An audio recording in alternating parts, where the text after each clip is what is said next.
जय भीम, नमो बुद्धाय। दोस्तों, कैसे हैं आप सब?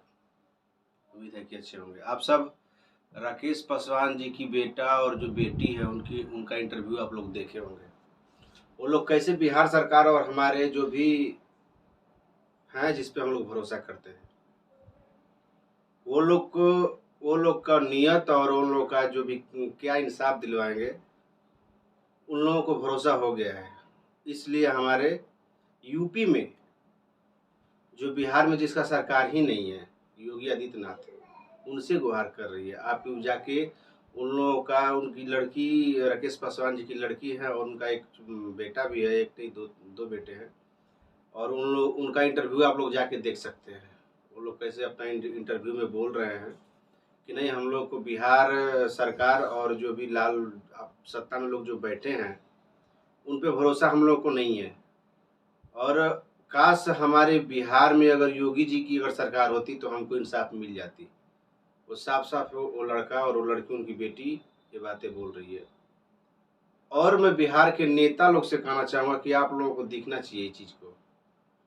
जो बेटा अनाथ हो गया, जो बेटी अनाथ हो गई, वो कैसे गुहार कर रही है? किससे? जब सत्ते में जो लोग बैठे हैं, जब वो लोग ही अंधे हो जाएँगे, जो कानून के जो लोग हैं, वो लोग खुद अंधे हो जाएँगे, तो इंसाफ माँगने वो कहाँ जाएगा? किसके दरवाजे पे जाएगा?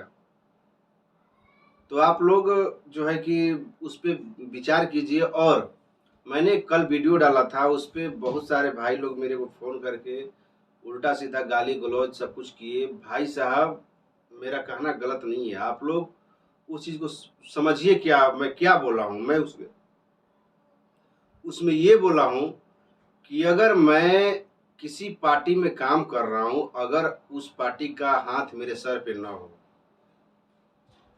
मैं उस पार्टी में काम कर रहा हूँ और नीला गमछा अपने सर पे कफन बांध के चल रहा हूँ, ताकि आगे पीछे और कोई भी प्रॉब्लम हमको होती है तो हमारे पार्टी के लोग हमको देख रेख में आएंगे, चाहे देख रेख करेंगे, चाहे इंसाफ दिलवाएं, चाहे जो कुछ भी हो।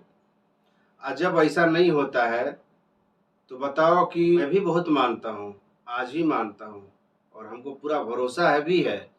और मैं कल वीडियो में कहीं भी नहीं बोला हूँ कि चंद्रशेखर रावण मेरे बड़े भैया जो हैं वो नहीं वहाँ पे जाएँगे। मैं इस मुद्दे पे सिर्फ़ बात किया हूँ कि भैया आप कब जाइएगा? जब जब गरम मामला है तब आप जाइए, जब ठंडा हो जाएगा तो फिर आपको कौन पूछे, कौन देखेगा कि वहाँ पे कौन जा रहा है, कौन नहीं जा रहा है? राकेश पासवान को इंसाफ मिला कि नहीं मिला? किसको पता चलेगा? आप वहाँ जाइए, जाकर के इंसाफ दिलवाइए। मैं बस ये बोला हूँ।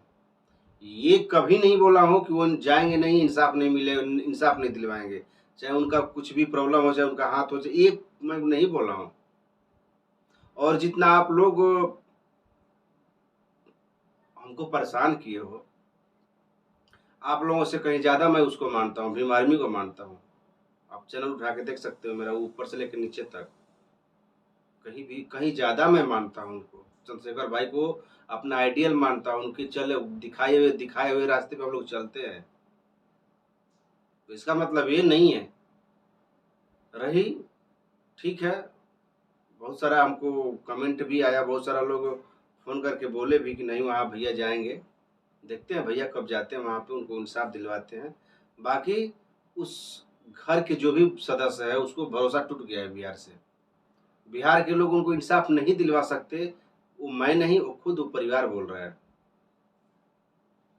ऐसा नहीं होना चाहिए। भाई, आप लोग खुल के वो समर्थन कीजिए और उनको इंसाफ दिलवाना ज़रूरी है। इसलिए ज़रूरी है कि एक दलित का घर था, और ये ऐसे अगर होगा तो फिर जंगल राज आ जाएगा।